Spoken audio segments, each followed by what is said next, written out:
your first and last name and the correct spelling so I have it on tape. Okay. So if you could give me that. Mary B. Sturdevant. Sturdevant is Sturdevant. And your maiden name was? Barnes. Barnes. E.S. And that's what everybody knew you as. Yes, Mary Jean Barnes. Mary Jean Barnes. Good old name. Huh. Wait, so where'd you grow up? In Medford, Phoenix, Oregon. Well, it's Southern Oregon. Yeah. And I went to college in Ashland, Southern Oregon College. Oh, yeah. College of Education at that time it was. It was a 2-year junior college and a 3-year teacher's college. And I would have nothing to do with the teacher college. What did I do? But I taught. It's funny But they said I was a good teacher because I didn't have all that educational jazz. To get in the way. Yeah, right. Exactly. All that theory and everything. That makes you tongue-tied. So how did you get started flying? Well, we go back a ways. Lindbergh went over to, this is before the war, went over to Germany, and he picked up a medal that Hitler gave him. He brought it back, and Roosevelt was highly indignant about that. But Lindbergh did tell everybody that who would listen to him, that the Americans simply did not have any background or basis for a flying cadre. Nothing.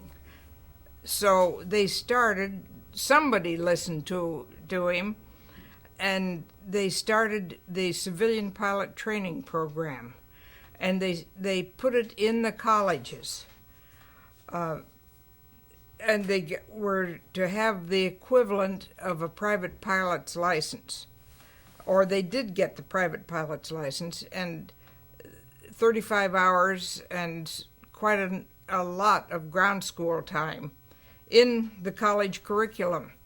Well, they allowed one woman in a class of 10, and there were 3 of us in Southern Oregon who were able to get into the program. I was the last one. The Medford Flying Service furnished the airplanes and the instructors, and the ground school instructor was one that the college hired. Huh. Well, this was in 39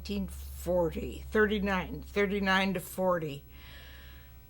And I enjoyed the ground school so very much because I had had everything possible that the college could give you in the science and the math courses, and I just loved it. It all fit in very nicely. So just about the time I finished the class, the war broke out, and they stopped taking any more women in the program, and they changed the name from CPT, Civilian Pilot Training, to War Training Service. Same curriculum, but just changed the name, and no more women. So I went ahead and got my ground school instructor's ratings, and the Medford High School was pretty advanced in its thinking, and they had me set up the ground school program there at the Medford High School, which I did. Then I was called to La Grande, Eastern Oregon College. You know where that is. Oh, yeah.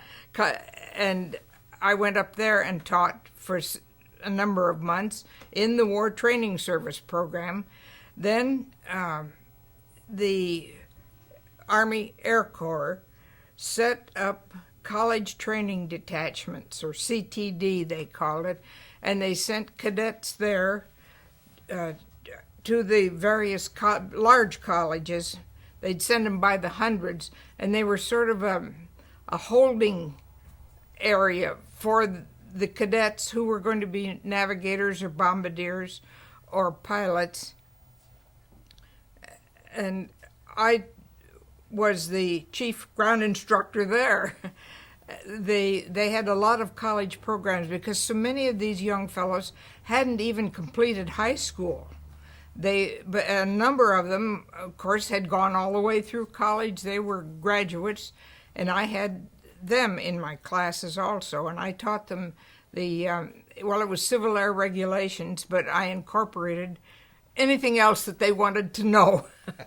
And we just had a wonderful time. I thoroughly enjoyed it. I was there for almost a year, and then finally I was able to get into the WASP program, but I couldn't get into that until they found a man to replace me at Washington State in Pullman.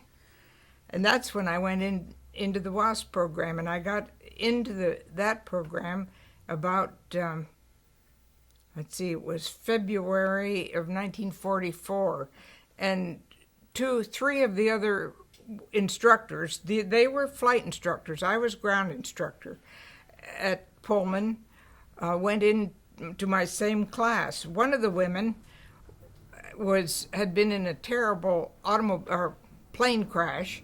Her plane caught fire. She had a student, and they both bailed out, but she was dragged about a half a mile over plowed fields, frozen plowed fields, and it just it scalped her, really, and broke her jaw, and she could not go into the program. But the other two and I were in the same class, in the same flight, by the way. So we went in February. And that's how I got into the WASP program. Huh. And you were class? 44W7. 44W7. Yeah. And the final class was 44W? 10. Huh. So you see, we were near the tail end of the program, so when we graduated and went out to various bases where we were assigned, none of us got the exotic aircraft like the P-51s or the P-40s or the B-25s or 6s. I was in a basic base where they had AT-6s and BT-13s.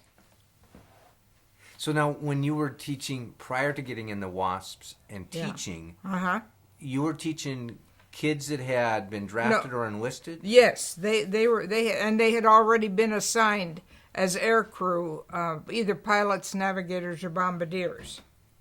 Wow! But they didn't know what they were going to be until further checking, I guess. So it was very interesting. I thoroughly enjoyed the classes. They were large classes. I didn't get individually acquainted too well with the men, but we got along just fine. If there were any questions that came up that I couldn't answer, I'd say, well, just wait a minute and I'll go find out. And I would do some research and come back and say, well, give them the answer, or say, well, I just couldn't find it either. So you were actually a lot responsible for training all the people that went overseas and stuff. Oh yes. It was a lot of fun. After I was flying for the Army, I would land at a base and somebody'd hop up on the wing. Aren't you Miss Barnes from Pullman? And I'd say yes. And they were just kind of as homesick as I was. Glad to see somebody that they knew. It seems like that part of it, the teaching part, would be a kind of a double-edged sword. I mean, the excitement of teaching and our country's at war and you're doing your patriotic. Oh yes, certainly. But yet these are all these young kids also that some of them may not come back. Very, very much that way. I always hated to see them get on the troop trains and leave, but they had to go back then, and then I forgot to tell you, they got 10 hours of flying time. It was just an indoctrination is what it amounted to, and it was in Cubs, light planes, but enough to give them the feel of the plane. Well, that's not very much time. No, it wasn't. No, it was just to give them a taste of it. And that's what the other two women did. they were the flight instructors. One thing I did do, the West Coast Flying Training Command in Santa Ana was in charge of the program, and they would send observers up to some of my classes. I'd see this person there. Well, where did he come from? And they would be observing, because they just couldn't believe that a woman could possibly teach. And I was the first one that they had hired, that had been hired to do that sort of thing. So it was great. It kept me on my toes too. Now, did you think that at all that time? It's interesting in perspective, because kids today wouldn't realize the fact that there were a lot of things that at that time women weren't allowed to do. Oh, certainly. So were you aware of that, or were you just happy-go-lucky? And well, I was aware of it, but it didn't bother me. It was just there, and I don't know how the other instructors felt about me. Maybe I was an upstart, thought I knew everything. But I got along just fine with the men. Never any problem whatsoever in my classes. Well, they were class of 300 men, and they would be split into two groups. So I would talk a lecture to the first one group in the morning and another one in the afternoon. My voice got kind of tired by the end of the day, but we did get along just fine. Never any problem. And they were very respectful. Of course, they were under military discipline, and that helped a lot. Nowadays, I don't think I could do it. So when did you get your first taste of flying? Oh, that was when I went into the CPT program, civilian pilot training. Did I get off on the Well, we talked about doing ground school, but so did you? No, oh yes, no, I flew. I had 35 hours, about 40 hours, I guess, in a Piper Cub J3, 50 horsepower, supposedly 50 horsepower engine. I'm not sure that it was. They were tail draggers. The one plane, the tail had a tail wheel, and the other one had a tail skid. So we were primitive, as it were. But we got a very good training. I had a difficult time with the CPT through that program. It's a wonder they didn't wash me out. But toward the end of it, I got the feel of the plane. I wasn't afraid of the flying any longer. And then I got along fine. And I made all my big mistakes in the CPT program, where when I went in for the flying for the Army, I had no real problem at all, because I'd had good background. I had a fine instructor. He was very patient with me, with all the mistakes I made. I even ground looped on my first solo in the CPT program. So the Army was pretty much a piece of cake. But I was afraid of it, because I thought, well, I don't know if I can do this. Well, none of us knew whether we could. But Jacqueline Cochran was so sure that we would do a good job, that she saw that we had good instructors. We were paving the way for women flying. The military, I'm sure they didn't think we could do it. But we flew everything the men did, everything but combat. And it was a surprise to me that I was able to get through as easily as I did. Oh, I had my moments, but the instrument flying was the thing that I enjoyed the most, the precision flying. Now, it's interesting, because starting with the CPT, were they really thinking ahead that there was a war coming, do you think, at that point? Yes, I'm sure they were. That was the reason for it, was to have partially trained cadre that they could draw on. And most of the young men who were in my CPT class couldn't wait to get in the war, so they went up to Canada and then went over flew for the British. They were just as crazy as I was, I guess. Now, did you ever think that they would, as war came along, did you always know that the women would have their role in the States and not being, or was there a possibility? No, I didn't. I didn't think that they'd ever break down and let women do it. But I guess they were just forced to it because they didn't realize that there wouldn't be such a turnover of pilots, having the men losing their lives. They thought the women would have to take over and do the flying in this country, and that's what we were trained for. We WASP did not go out of the States, in spite of all these stories and movies and whatnot. I think it was Loretta Young was supposed to have gone off to Guam or someplace. Well, she didn't. We didn't. As a matter of fact, Hap Arnold said, I have enough problems and things to worry about. I'm not going to worry about the women going out of the country. They're not going. But Jacqueline Cochran really did. She could have flown. She had so much time herself, but she stayed back in Washington and ramrodded our program. Boy, she sounds amazing. I mean, she was tough. Oh, she was tough. But she was just all out to make sure that the women did a good job and that they had top-notch instructing. We were under the Central Flying Training Command at San Antonio, and they would send up batteries of tests, exams, written and hands-on, that we were to take. We'd take them. Well, okay. What next do you want? It was a testing ground, and we appreciated it. I heard, I think it was Marjorie said, or maybe I read it somewhere, that the fact that it was this testing ground, a lot of the women tried that much harder to be that much better because they felt if they made the littlest mistake, they'd say, ha, we told you so. Yeah, that's exactly right. We excelled in instrument flying.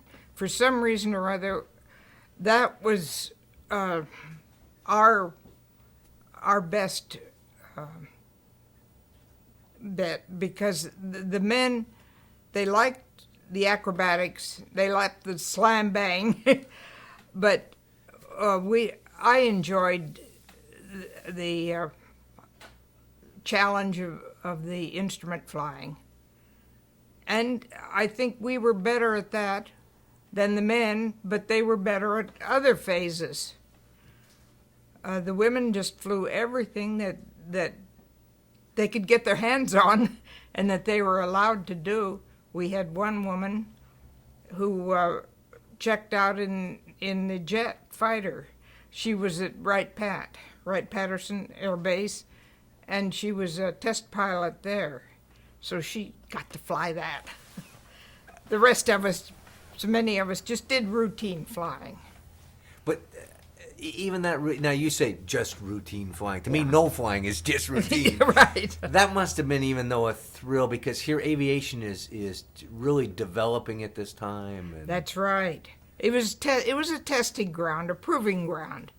The whole thing was, as a matter of fact, our class was an example.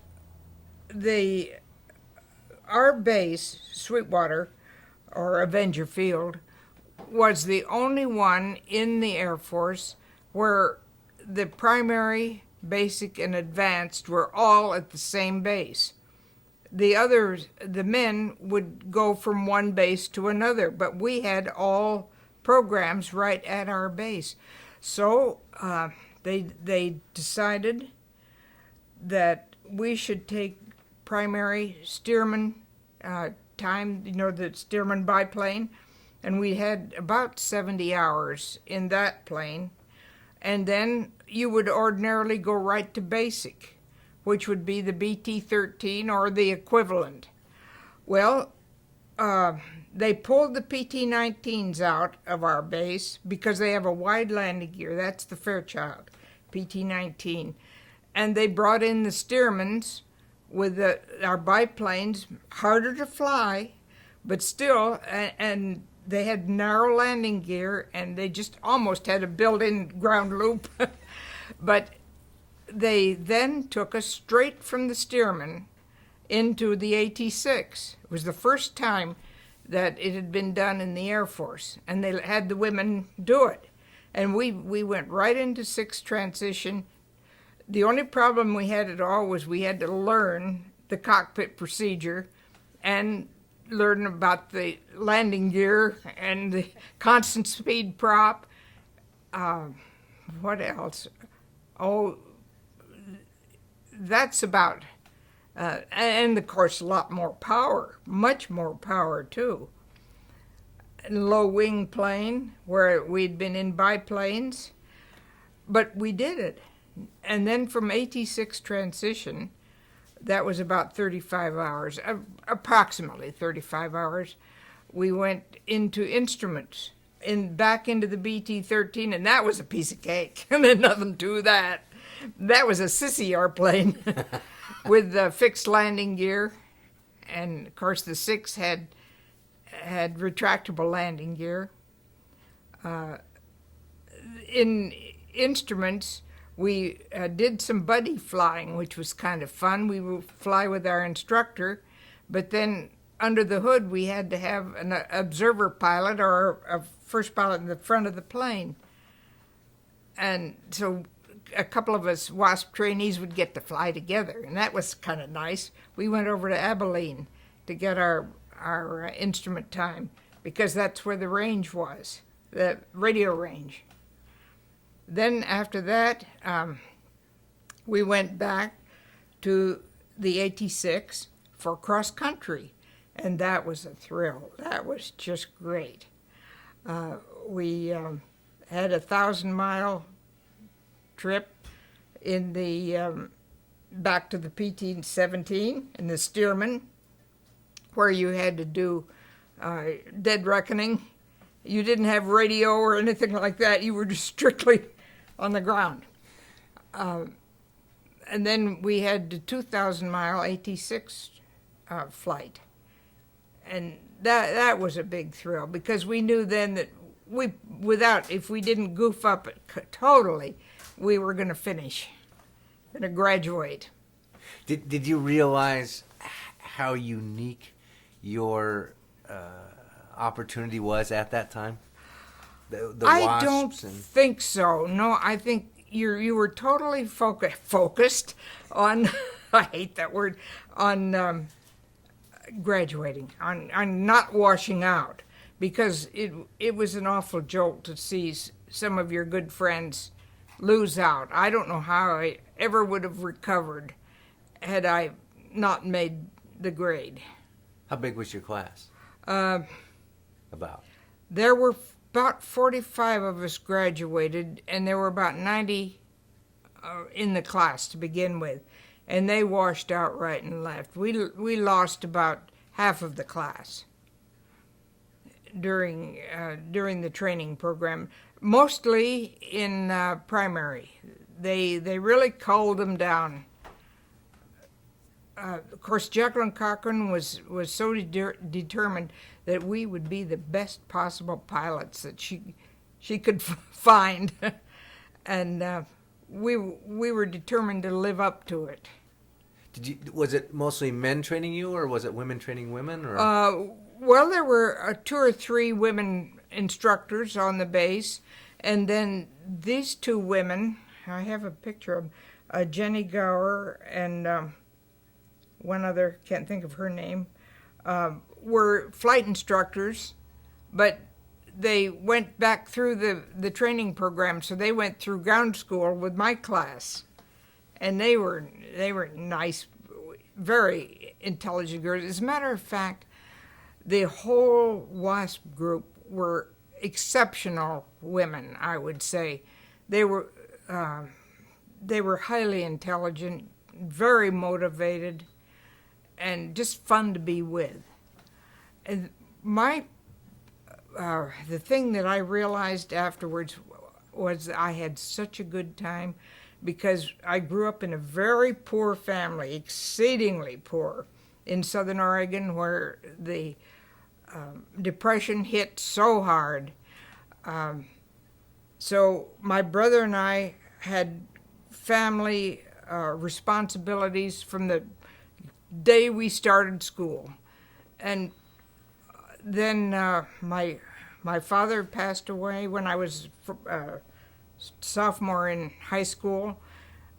My grandmother, who had lived with us, had passed away, so it just my mother and my brother and myself left.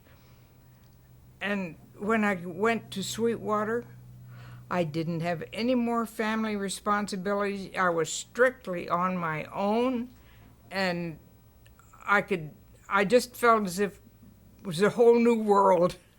That's amazing, because that's again kind of that double image of what World War II was. There's the atrocities that happened, but yet they're also, I mean, especially coming out of the Depression, the freedom of being on your own and doing the things you want to do without having to worry about the rest of the family. Now, this is interesting, because at first I thought the WASP were military, but you always were civilian, correct? Yes, all the way through, but we did get the military training. We had so much drill, marching everywhere, and our drill instructor was a first lieutenant, Lieutenant LaRue. We had some songs about him. Do you remember any of those songs? No. Are you sure? Well, I have the songbook, but... Oh, you have a whole songbook? Yeah, I have the songbook. So I take it some of these are ones that you generally might not share with That's right. You're so right.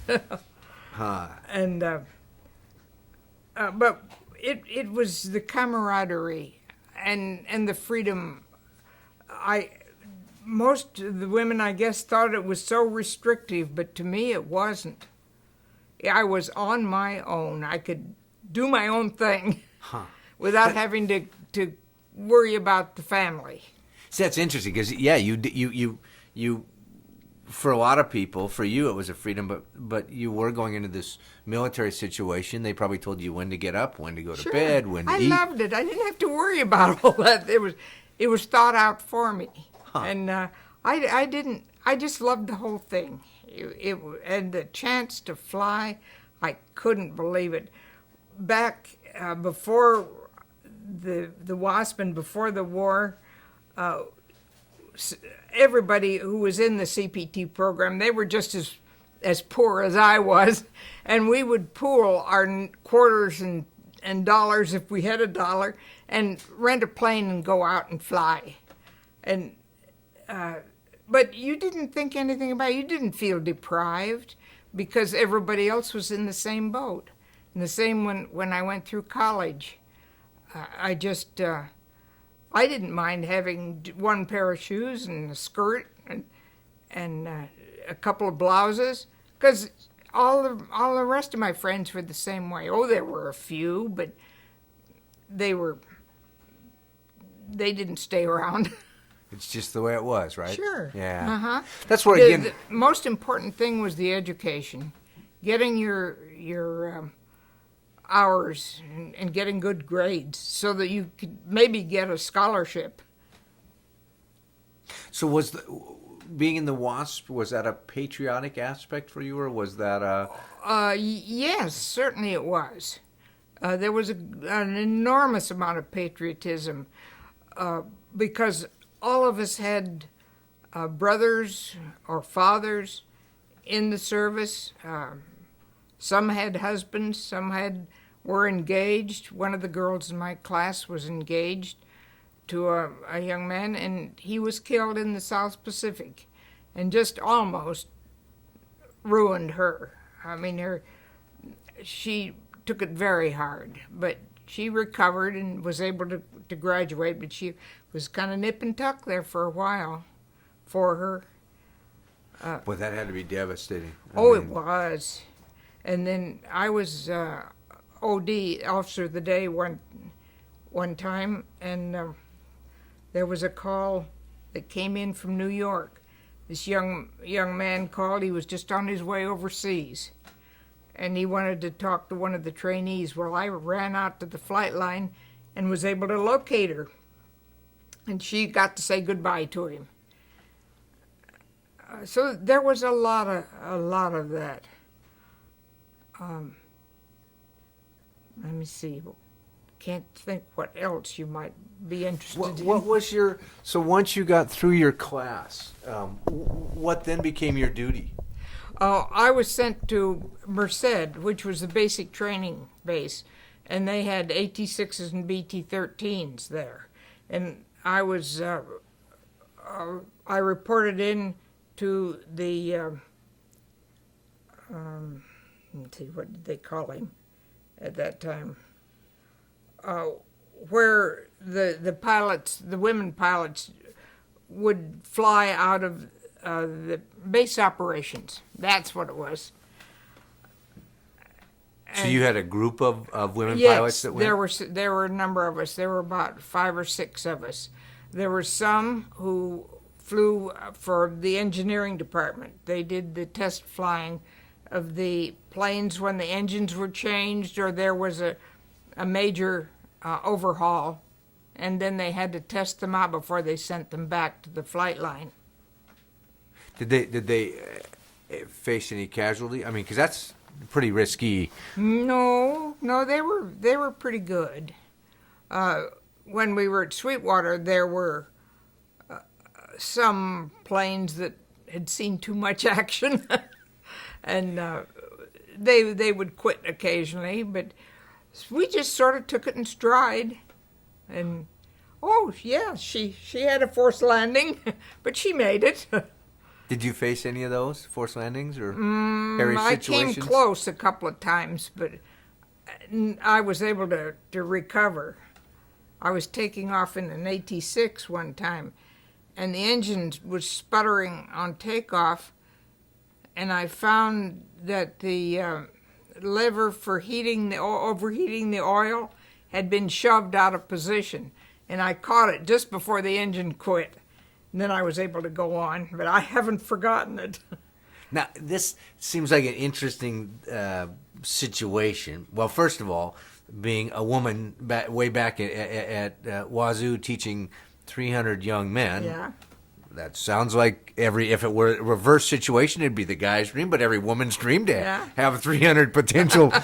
But I assume there's some romances that, because there's these women and there's these pilots and oh, yeah, there were a couple of times. Because you were telling me, I was invited to a squadron dance. I didn't dance. I never had learned really properly. I could folk dance, but as far as ballroom dancing, but mostly no. I just stayed. My mother was with me up there, and we had a group of Army wives living in the building, and we got together, but mostly I was working. But now you married a pilot, right? Yes. Uh-huh. And when and where did you meet this pilot? He was all right. He was at Merced. He was an instructor pilot there, and he was in base operations. Well, we got to do quite a little bit of flying together, and then he was sent. He was taken out of there. Maybe I told you. I guess it was this other group I was talking to. They took these power pilots who had just finished. He had finished the instructor course, and they put them in gliders. I think they took them to Sumter, South Carolina. There was a base there for them. Gave him 3 hours of flying time in gliders, and he went overseas and then spent a little co-pilot time in the C-47, and then was pulled out and sent across the Rhine, made the Rhine crossing in a glider. He had a group of British, they were like commandos. and they made the Rhine crossing, and that was pretty hairy. I think he picked up 7 medals on that time. Then they pulled them out and were going to send them into Paris in order to fly their gliders over to Paris, but Patton had already overtaken it. So they were very happy about that. And he spent the rest of the war then as a transport pilot. They had C-47, which was their busy airplane at that time. And then after the war was over, we were married. It's not until the war was done. Not till the war was ended. And it took a little while to get back together. So it's interesting because, the world's changed so much, and I hate to keep harping on the male-female thing. Did that become invisible after a while? The fact did people always say, did the Air Force guy, because here, not only are you a woman at the time, but you're a civilian, or did they even look at you as a civilian, or did everybody just doing their job? At the end of the war, when the WASP were released to go home, stay in the kitchen, keep your mouth shut. People didn't really know anything about that there were women who were flying for the military. As we always laughingly said, it was the best kept secret of the Army that there was the WASP program.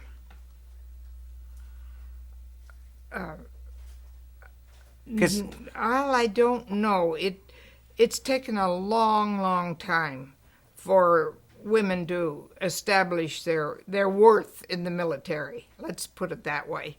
Because it sounds like if you were out, and I don't know if you're a drinker or not, but out at a bar with, or you're at church with, or wherever, you sit down next to this, now your husband, and he starts talking about flying, and you talking about flying, and you can hold your own. You're telling about the... Pretty much. That's right. That's just about right. Now that at that time must have been shock for some men. I think, very definitely was.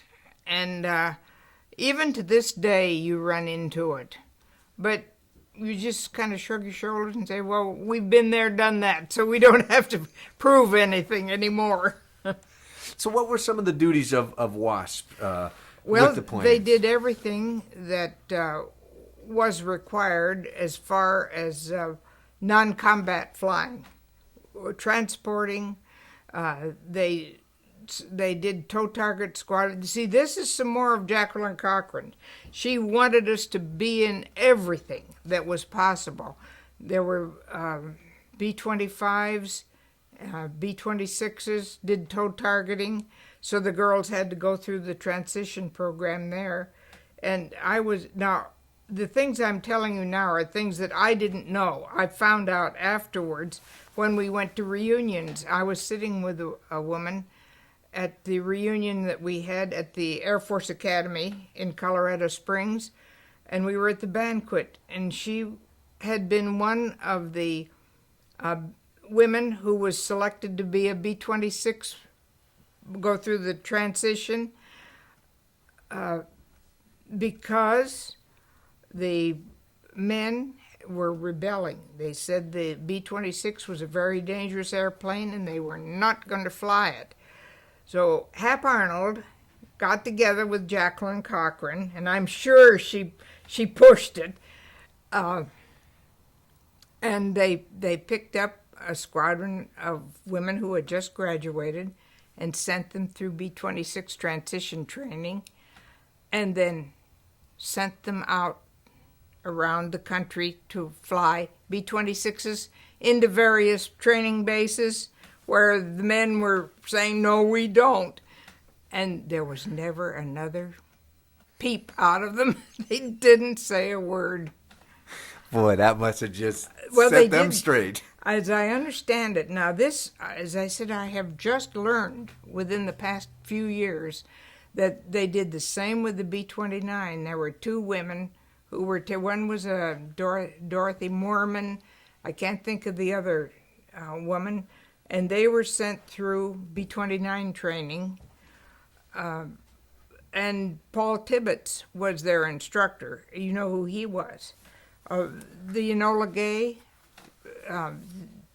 dropped the atom bomb, but he was teaching at this particular base, and these two women went through the B-29 transition, and then they were supposed to go fly out to different bases. Well, just before they took off, word came down from Washington, send those women back to their bases. They wouldn't, somebody caught on and threw his weight around and wouldn't let the women go.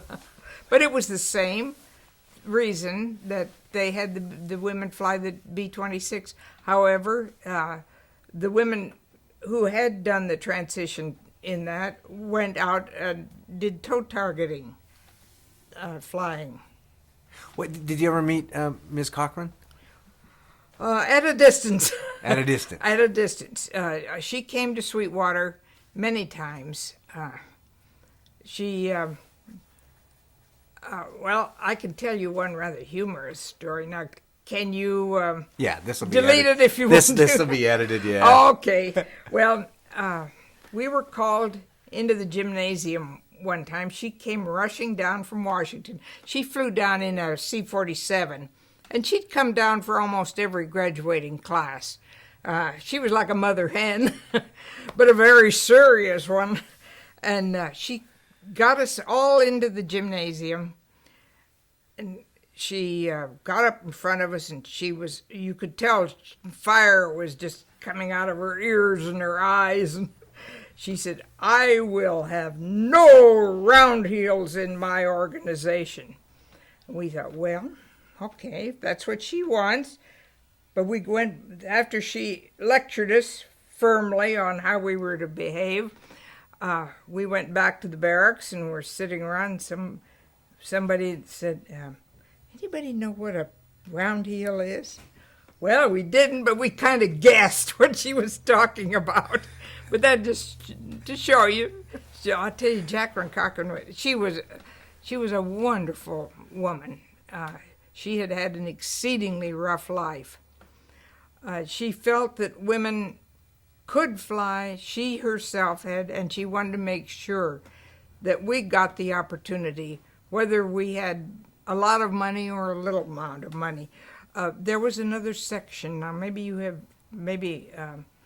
Marjorie didn't tell you about this. There was a Nancy Harkness Love, who was the debutante type, very wealthy family, I think from Texas, probably oil, and she was head of the women's the ferrying group, and they did a lot of the ferrying. Now they picked up these women who had 500 hours at least, and then it dropped to 200, but they were the original WAFs, WAFS, Women's Air Force, I think it was called.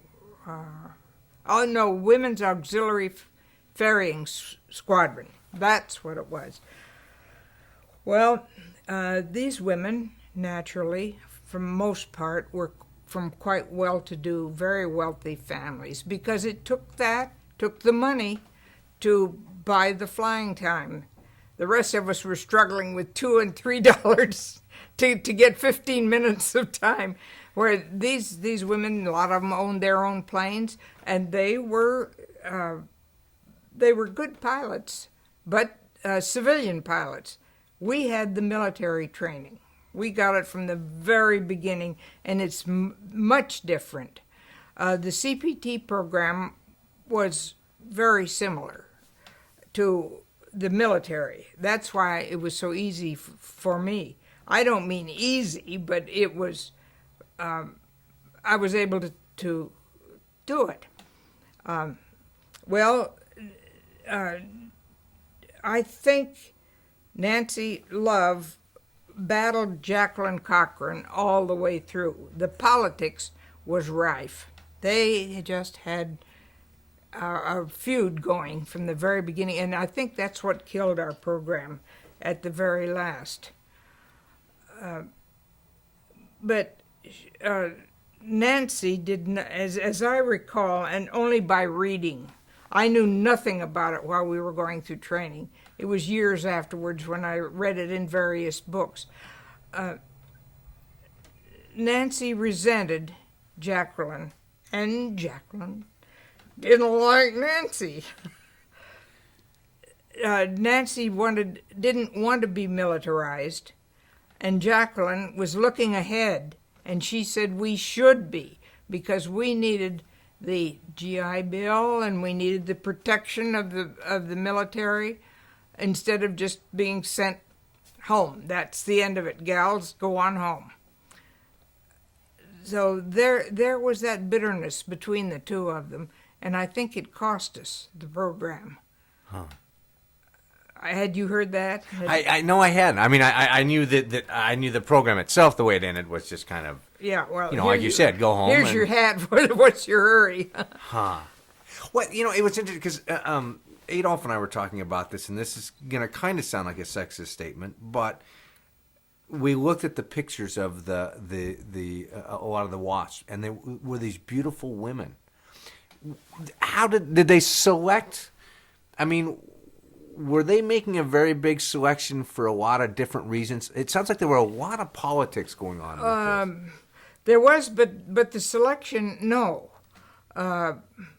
There were quite a few college graduates, just the same as with the men. My first class that I taught at Pullman, we had PhDs in that class. And they were just wonderfully interesting men. One of the men had been at the Sorbonne and had a lot of just wonderful people. The same with the women. My particular friend was a graduate of Vassar, and she graduated in botany. Where I had only 2 years of college, she had graduate work, but she had a harder time flying than I did. But we were good friends, great friends. That brings up an interesting thing, because you had this class of a bunch of people, this new adventure. When you sat around, and I know you're probably busy a lot of time, but yeah. Chit chat. What were things that the women talked about? I've heard what the men talk about. How'd you pass time? Well, what did we talk about? Not much about home, mostly about what we were flying. And in the evenings, we often would walk out sort of on the desert and go out and pester the tarantulas in their homes.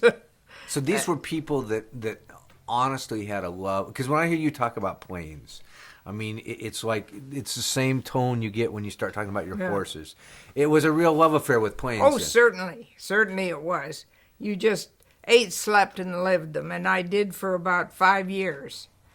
I think about 5 years anyhow.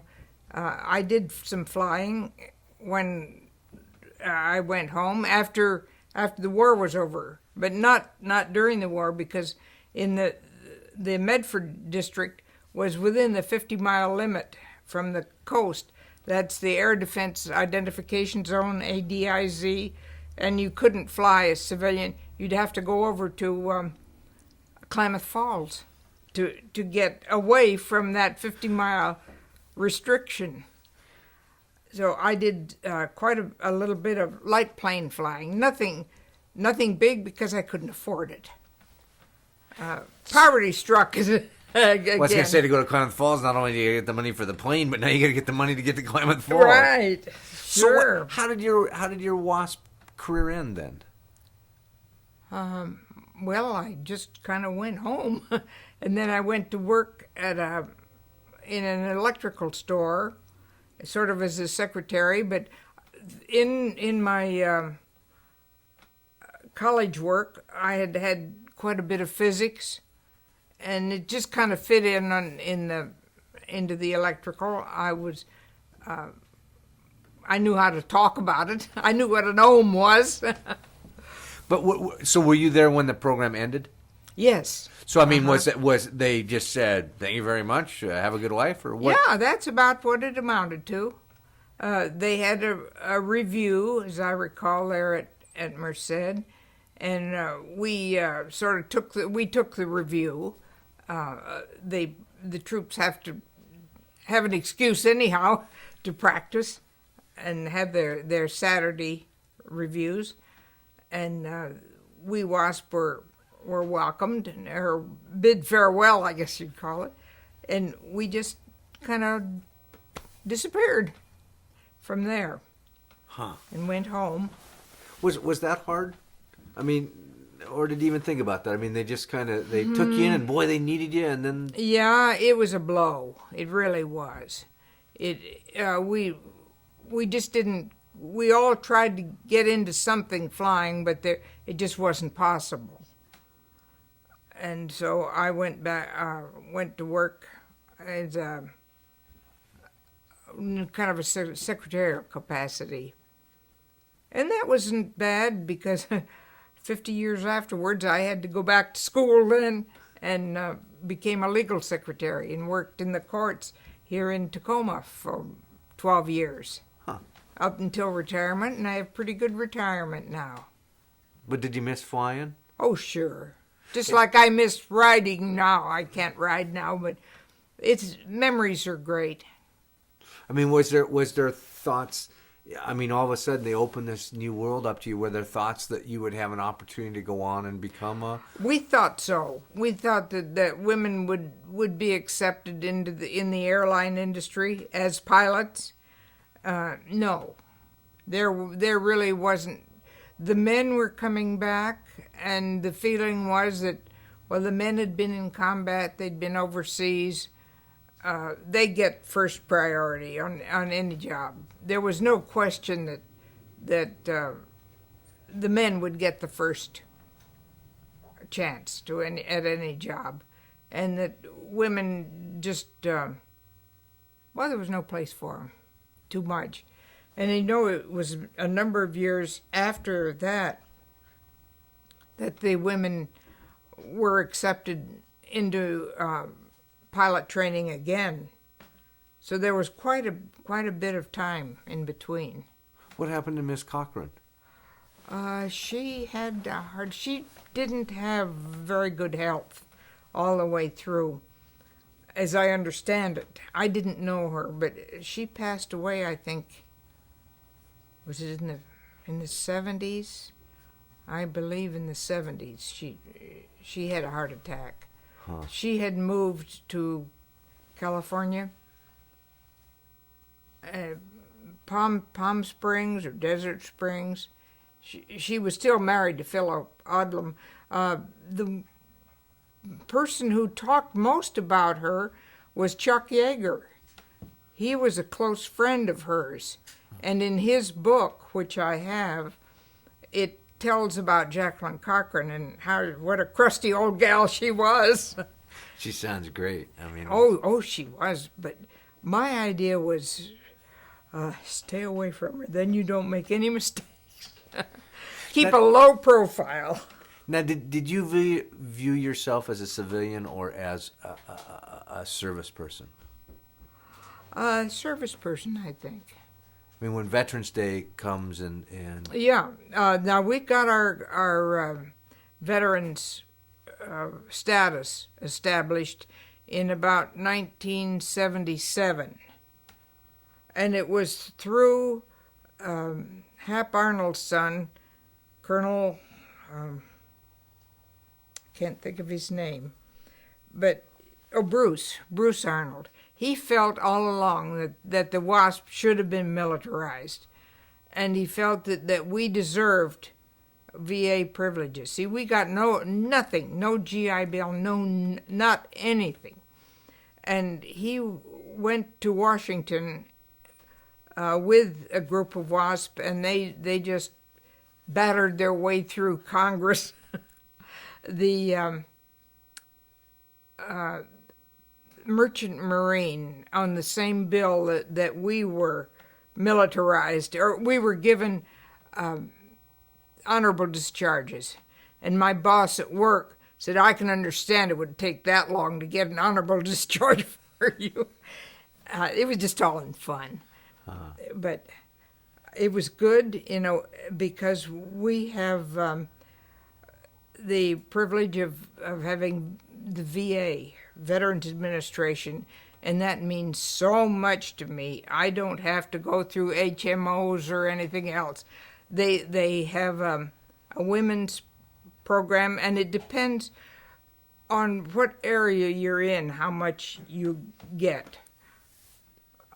But this one out here at American Lake is splendid.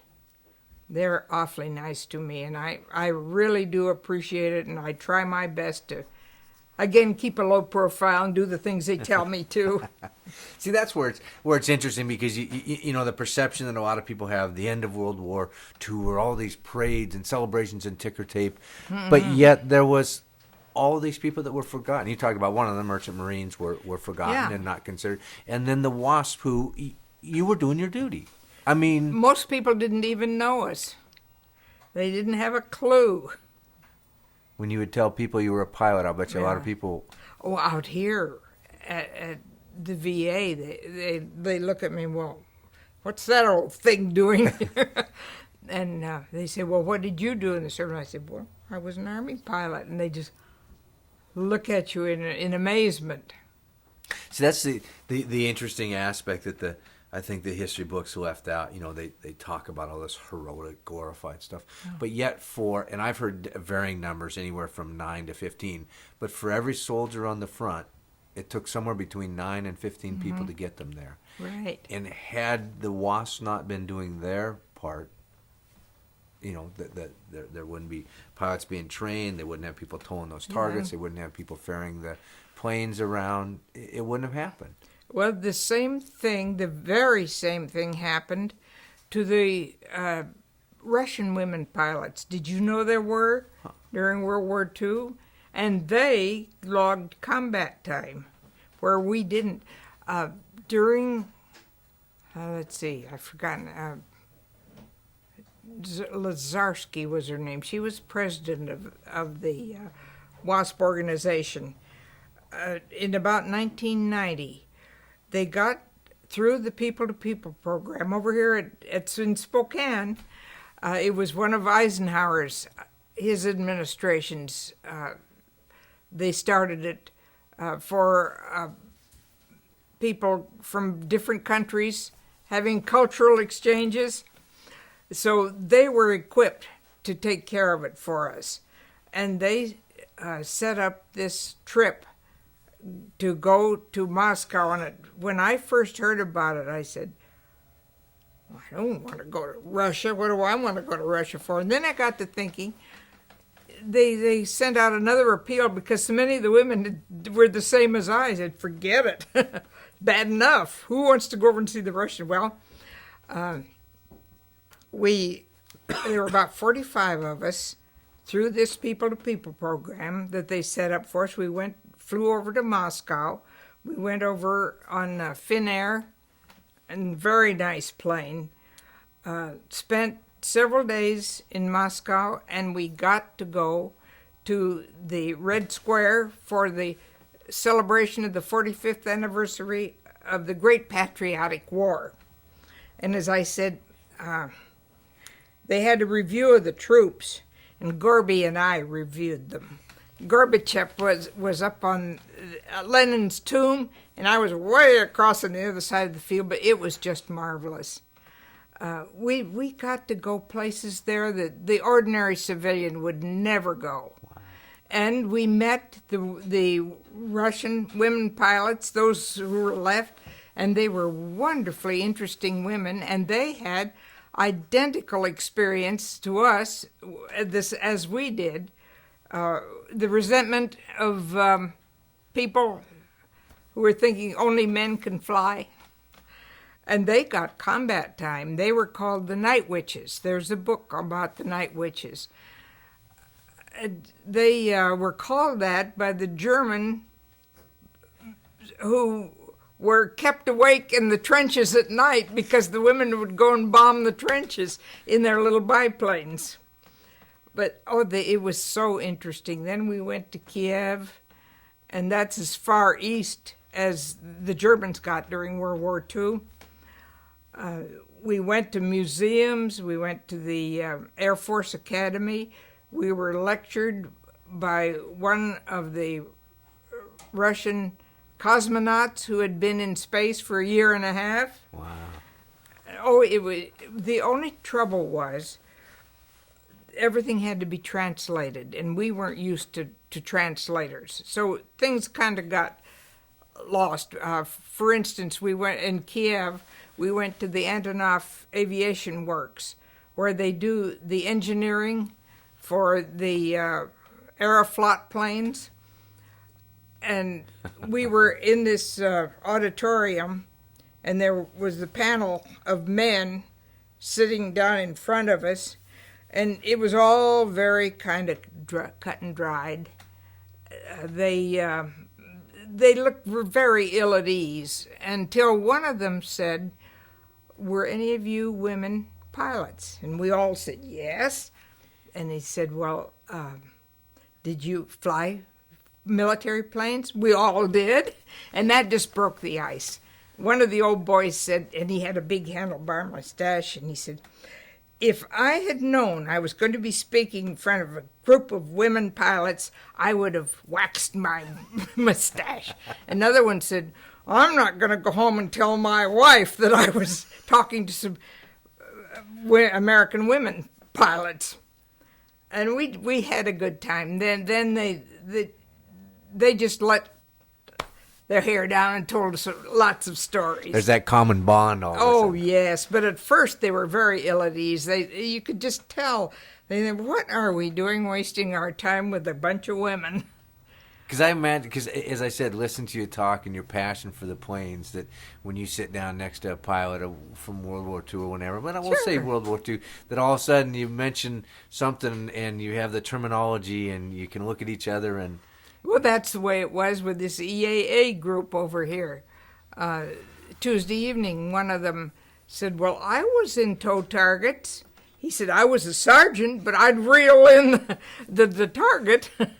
And we just have so much in common with each other. Another thing, some of those men had flown, of course they were pilots, or maybe still were. They had flown to Canada, and the women had flown, and some of our group had flown the planes up to Canada, and then the Russians came down and picked them up, but they had to go up to Canada and across. Something to do with Lend-Lease, I'm not sure. Yeah. Protocol. Exactly, protocol. That's yeah. When we were in Moscow, we got to go to the Bob Hope show. He was filming it there at the American Embassy, for his Christmas programs. Christmas, yeah. Well, that was an eye-opener. He has to know what his cue cards, be able to read them, and he was very upset because he was looking into the sun and couldn't see them, and he was getting madder by the minute. But the American ambassador was Jack Matlock at that time, and I was standing sort of behind him. I didn't know who he was, but he turned around and spoke to us and shook hands, and he said, Are you women, have you been invited to the Spasso House, to the reception for Bob Hope?" And we said, "No, we hadn't heard anything." He said, "Well, you are," and he motioned to a couple of the Marines, handsome young Marines, and he said, "Escort these ladies to the reception." And we had a wonderful time talking to. I never have cared for Bob Hope. Not particularly. I guess he's great, but I sat next to his wife, Dolores, and she is a lovely person. How she's put up with him all these years, I don't know.